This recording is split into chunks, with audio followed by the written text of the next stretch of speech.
रात 2 मई 2011 अमेरिका के seal helicopter Pakistan के एबटाबाद की ओर जा रहे हैं। इसमें 24 नेवी सील्स कमांडो सवार हैं। उनका लक्ष्य 11 सितंबर 2001 के हमलों के पीछे का मास्टरमाइंड ओसामा बिन लादेन है। ओसामा बिन लादेन आतंकवादी संगठन अल-कायदा का प्रमुख लीडर था। यह मिशन बेहद गोपनीय है, जिसकी जानकारी केवल अमेरिकी सरकार के उच्च अधिकारियों को ही है। CIA द्वारा 1 दशक की खोज के बाद दुनिया के सबसे वांछित व्यक्ति का आखिरकार पता लगा लिया गया है। ऑपरेशन के 3 मुख्य चरण हैं। सबसे पहले उन्हें ओसामा के घर उतरना होगा, दूसरा उन्हें परिसर में प्रवेश करना होगा और अंत में उन्हें लक्ष्य को खत्म करना या उसे जिंदा पकड़ना होगा। हालांकि बिन लादेन हर खतरे से वाकिफ है, इसलिए उसकी इमारत पर कड़ी सुरक्षा है। 12 फीट ऊंची दीवारें ठोस कंक्रीट से बनी हैं, जो कांटेदार तार से मजबूत की गई हैं। मेन बिल्डिंग एक 3 मंजिला इमारत है। हर खिड़की काली है। बालकनियों में गोपनीयता की दीवारें और शेड हैं, इसलिए उच्च ऊंचाई वाले ड्रोन अंदर नहीं देख सकते। सील कमांडो अंधेरे में जा रहे हैं। हिंदुकश पहाड़ों को पार कर 90 मिनट की उड़ान के बाद परिसर के ऊपर है। अब बस उन्हें उतरना है। हालांकि उनके सामने एक बड़ी समस्या है। लक्ष्य तक पहुंचने में 18 मिनट बाकी हैं। व्हाइट हाउस ने जानबूझकर पाकिस्तानी सरकार से जानकारी छिपाई, क्योंकि उसे डर था कि बिन लादेन को खबर मिल सकती है और सील टीम को शत्रुतापूर्ण ताकत के रूप में माना जाएगा। एक और बड़ा कारण, परिसर से 1 मील से भी कम दूरी पर एक पाकिस्तानी सैन्य अकादमी है, जो भारी हथियारों से लैस है। यही कारण है कि इस योजना को दुनिया के कुछ महान सामरिक दिमागों द्वारा तैयार किया गया है। उनकी योजनाओं में सबसे पहले उन्हें हेलीकॉप्टरों को कम ऊंचाई पर उड़ाना होगा, ताकि पाकिस्तानी रडार द्वारा पकड़े जाने की संभावना कम हो। दूसरा, टारगेट पर पहुंचने के बाद एक हेलीकॉप्टर को छत पर मंडराने के लिए नियुक्त किया जाता है, जिससे सील्स कमांडो तेजी से रस्सी से नीचे उतर सकते हैं और ऊपर से इमारत में घुस सकते हैं। दूसरे हेलीकॉप्टर को मुख्य इमारत के सामने एक और टीम तैनात करने का काम सौंपा गया है, ताकि यह सुनिश्चित किया जा सके कि हमला कई दिशाओं से किया जाए, जिससे अंदर कोई भी भागने की कोशिश न कर सके। अंत में बैकअप की आवश्यकता होने पर 3 हेलीकॉप्टर स्टैंड बॉय पर प्रतीक्षा कर रहे हैं। जब कमांडो हेलीकॉप्टर में बैठते हैं, तब से राष्ट्रपति ओबामा व्हाइट हाउस से लाइव देखते रहते हैं। 8 महीने की महत्वपूर्ण योजना के बाद पहला हेलीकॉप्टर परिसर की छत पर कमांडो को उतारने के लिए उतरता है। मंडराने की कोशिश करते समय पायलट नियंत्रण खो देता है और मुख्य प्रांगण से होते हुए दीवार पर गिर जाता है और विमान की पूंछ 2 हिस्सों में टूट जाती है। यह देखकर दूसरा हेलीकॉप्टर प्रतिक्रिया करता है और परिसर के बाहर खुले मैदान में सुरक्षित रूप से उतर जाता है। सौभाग्य से कोई भी यात्री घायल नहीं हुआ। सील्स कमांडो चुपचाप प्रवेश करने के लिए महत्वपूर्ण बिंदुओं पर इकट्ठा होते हैं। यह सुनिश्चित नहीं करते कि क्या उन्होंने पहले से ही सभी को अंदर से सचेत या फिर जगा दिया है। असली परीक्षा शुरू होने वाली है। जमीन पर रहते हुए यह स्पष्ट है कि परिसर कितना आत्मनिर्भर है, जिससे ओसामा बिन लादेन बाहरी दुनिया से संपर्क कम से कम कर सकता है। एक ग्रीन हाउस उत्तर पूर्व में स्थित है। यहां सब्जियां उगाई जाती हैं। पास में कुछ जानवर हैं। उसी क्षेत्र में नगर पालिका के लिए छोड़े जाने के बजाय कचरे के ढेर को जला दिया जाता है। CIA ने कभी भी ओसामा बिन लादेन को इमारत में प्रवेश करते या बाहर निकलते नहीं देखा, जिससे वह 5 साल से अधिक समय तक अपने परिवार के साथ बिना किसी पहचान के रह सका। यह अब तक था। 2001 में आखिरी बार देखे जाने के बाद बिन लादेन को खोजने में CIA को 9 साल लग गए। लेकिन अब कुछ ही सेकंडों के बाद वह CIA के कमांडो के सामने होगा। एक टीम को गेस्ट हाउस की ओर जाने वाले गेट को तोड़ने का काम सौंपा गया है। कई सील समूह ग्राउंड फ्लोर पर विभिन्न प्रवेश बिंदुओं के आसपास खुद को तैनात करते हैं। अंतिम टीम परिसर के बाहर खड़ी है, ताकि यह सुनिश्चित किया जा सके कि अगर पड़ोसी जागते हैं तो उन्हें नियंत्रित किया जा सके। 3 सील कमांडो गेस्ट हाउस के प्रवेश द्वार को तोड़ते हैं। वे एक आदमी को देखने के लिए AK-47 के साथ अंदर जाते हैं। उन्होंने टीम के बाकी सदस्यों को रेडियो पर बताया कि गेस्ट हाउस को खाली कर दिया गया है। 3 लोग मारे गए हैं, जिनमें से एक अबू अहमद अल कुवैदी है। यह बिन लादेन का संदेशवाहक और उसके सबसे करीबी विश्वास पात्रों में से एक है। वह व्यक्ति जिसने अनजाने में ओसामा के रहने और सोने का स्थान बता दिया। दरअसल ओसामा बिन लादेन को आखिरी बार अफगानिस्तान में देखा गया था, जो अब एबटाबाद शहर के इस परिसर में है। आखिर ओसामा ने पाकिस्तान में छिपने का फैसला क्यों किया? क्योंकि अफगानिस्तान में अमेरिकी कब्जे के कारण वहां रहना बहुत जोखिम भरा था। पाकिस्तान एक पड़ोसी देश है, इसलिए बिना पकड़े गए सीमा पार करना आसान था। साथ ही पाकिस्तान के साथ निकटता ने बिन लादेन को प्रगति और गतिविधियों की रिपोर्ट आसानी से करने की अनुमति दी। अब मिशन का दूसरा चरण शुरू होता है। परिसर के अंदर घुसना। दक्षिणी प्रवेश द्वार पर मौजूद टीम सावधानी से दरवाजा खोलती है और पहली मंजिल में प्रवेश करती है। यह वह क्षेत्र है जहां परिवार रहता है और ओसामा अपना खाली समय बिताते हैं। पहला कमरा एक आम बैठक कक्ष है जिसमें फर्श पर पुष्प पैटर्न से सजे सोफे हैं।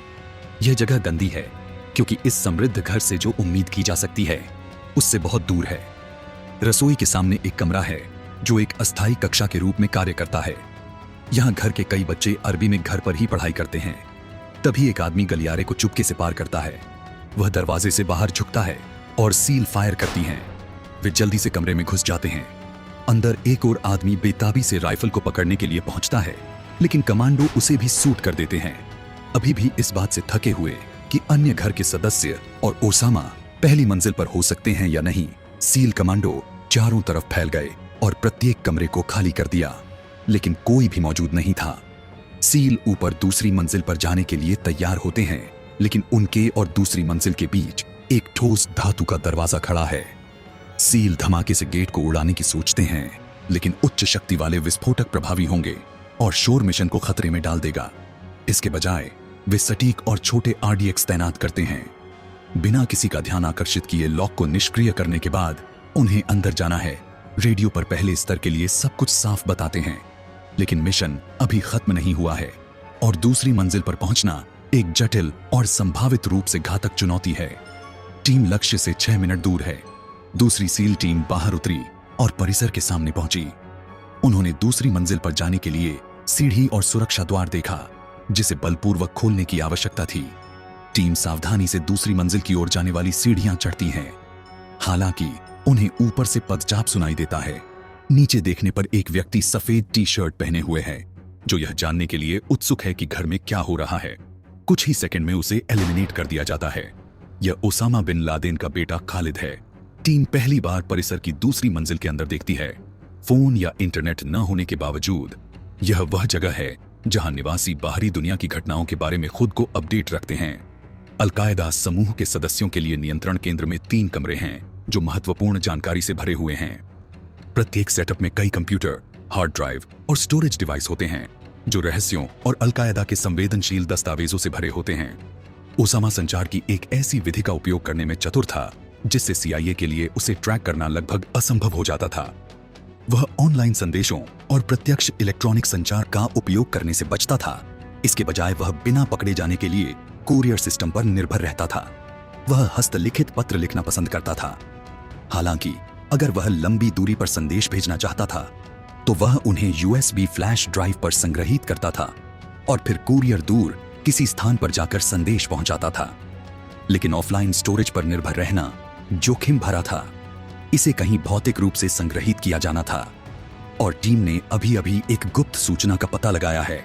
खुफिया जानकारी का यह विशाल संग्रह अमेरिका को आतंकवाद के खिलाफ युद्ध लड़ने में मदद कर सकता है, लेकिन वे अभी जांच नहीं कर सकते। उनका लक्ष्य केवल ओसामा बिन लादेन को मौत के घाट उतारना है। सबसे पहले मिशन के अंतिम चरण को पूरा करने के लिए तीसरी मंजिल पर जाने से पहले प्रत्येक कमरे को खाली किया गया। लक्ष्य तक पहुंचने में 2 मिनट लग सकते हैं, बस थोड़ा सा वेट करें। दरअसल 10 साल पहले ओसामा बिन लादेन उत्तरी अफगानिस्तान में तोरा बोरा गुफा परिसर में छुपा हुआ था। अमेरिकी और अफगान सेना से घिरा हुआ अपने हजारों आदमियों के साथ उसने लगातार हवाई हमलों और जमीनी हमलों का सामना किया। यह बताया गया कि उसने एक अंतिम विदाई संदेश रिकॉर्ड किया था, क्योंकि उसे यकीन था कि वह जल्दी ही अमेरिकी सेना द्वारा मारा या पकड़ा जाएगा। फिर भी वह बच निकला। चाहे किसी छिपी हुई सुरंग के जरिए या स्थानीय जनजातियों की मदद से, वह अमेरिकी सेना की पकड़ से बच निकला। टीम ऐसा दोबारा नहीं होने दे सकती। यह उनका एक ही मौका है। अब विफल होने पर वह हमेशा के लिए ओसामा को खो देंगे। सील एक तंग लाइन बनाते हैं और चुपचाप ऊपर की ओर सीढ़ी से चलते हैं। वे तीसरी मंजिल पर पहुंचते हैं। वहां एकदम अंधेरा है। कमांडो के पास नाइट विजन गॉगल्स होने पर भी वे मुश्किल से देख पाते हैं। वे सुनते हैं और किसी भी हलचल के लिए धैर्यपूर्वक प्रतीक्षा करते हैं। अचानक वे अपने सामने से गुजरती हुई एक तेज चमक देखते हैं। कमांडो एक गोली चलाते हैं और तेजी से आगे बढ़ते हैं। लक्ष्य से 5 सेकंड पहले जैसे ही वे कमरे में एंटर करते हैं, वे 2 महिलाओं ओसामा बिन लादेन की पत्नियों को सदमे में देखते हैं। कमरे के एक कोने में बच्चे रो रहे हैं और सिकुड़े हुए हैं। उनके सामने भूरे रंग की दाढ़ी वाला एक लंबा पुरुष फर्श पर पड़ा ओसामा बिन लादेन है। सील कमांडो ने 2 हेडशॉट लगाए। लक्ष्य समाप्त हो गया, लेकिन खतरा अभी समाप्त नहीं हुआ है। दूसरी मंजिल पर मौजूद इंटेल और दस्तावेज गेम चेंजर हो सकता है। हार्ड ड्राइव और अन्य जानकारी जो पूरे संगठन को उजागर कर सकती है और आतंक को दूसरा विनाशकारी झटका दे सकती है। अचानक सील कमांडो के रेडियो पर एक परेशान करने वाला संदेश आता है। पास के पाकिस्तानी सैन्य अड्डे ने जेट विमानों को तत्काल कार्रवाई के लिए उड़ान भरने का आदेश दे दिया है। उन्हें पता है कि यहां कुछ चल रहा है। समय बीत रहा है। टीम जल्दी से ओसामा बिन लादेन के शव को एक बैग में भरकर उन्हें डीएनए जांच के लिए बेस पर ले आते हैं। सील्स को पूरा भरोसा है कि यह ओसामा ही है, लेकिन वे निश्चित नहीं हो सकते। लादेन की कुछ तस्वीरें उनके पास मौजूद हैं। सबसे ज्यादा फेमस तस्वीर 14 साल पहले 1997 में ली गई थी। इस बीच टीम के दूसरे सदस्य दूसरी मंजिल पर हैं, ताकि पाकिस्तानी सेना के आने से पहले ज्यादा से ज्यादा खुफिया जानकारी जुटाई जा सके। वे अपने हाथ में आने वाली हर चीज ले जाते हैं, हार्ड ड्राइव, लैपटॉप और फोन। समय बीतने के साथ अंतिम जांच की जाती है, जिससे यह सुनिश्चित होता है कि सभी चीजें सुरक्षित हैं, कुछ भी महत्वपूर्ण नहीं छोड़ा गया है। रवाना होने से पहले दुर्घटनाग्रस्त हेलीकॉप्टर को नष्ट कर दिया जाता है, ताकि इसकी अत्याधुनिक तकनीक दुश्मन के हाथों न लग जाए। जैसे ही बैकअप हेलीकॉप्टर पास आता है, टीम निकासी के लिए तैयार हो जाती है। सील्स में से कोई भी घायल या चोटिल नहीं हुआ, जिससे यह CIA का सबसे सटीक और सफल मिशनों में से एक बन गया। Good evening. आज रात मैं अमेरिका के लोगों और पूरी दुनिया को बताना चाहता हूं कि अमेरिका ने आज एक ऑपरेशन में अलकायदा के लीडर ओसामा बिन लादेन को खत्म कर दिया है। जैसे ही राष्ट्रपति ओबामा ने दुनिया को बिन लादेन की मौत की घोषणा की, उसका दफनाया जाना पहले से ही चल रहा था। उसकी कब्र को बचाने के लिए चरमपंथियों का तीर्थ स्थल बनने के कारण उसे कब्र में दफनाने के बजाय उसके शरीर को एक सफेद कफन में लपेटकर एक भारी बैग में रखा और समुद्र के अज्ञात हिस्से में बहा दिया। परिसर की हार्ड ड्राइव से मिली जानकारी अमूल्य साबित हुई।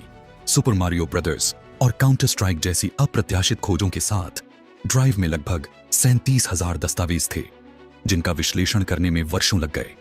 जानकारी ने भविष्य की योजनाओं के साथ साथ उसके समूह के संचालन के आंतरिक कामकाज को उजागर करने में मदद की। सुबह करीब 3 बजे थे। पाकिस्तान के सेना प्रमुख आसिम मुनीर को जब छापे के विवरण के बारे में पता चला, तो तुरंत घटनास्थल पर पहुंचे। छापे के बाद के दिनों और हफ्तों में परिसर में पाकिस्तानी खुफिया एजेंसियों, स्थानीय लोगों, पत्रकारों और खोजकर्ताओं का आना जाना लगा रहा। ऑपरेशन के 9 महीने बाद स्थानीय अधिकारियों ने परिसर को नष्ट कर दिया, ताकि यह पर्यटकों के आकर्षण का केंद्र न बन जाए। आज जो कुछ बचा है वह सिर्फ एक ठोस नींव है। Thanks for watching.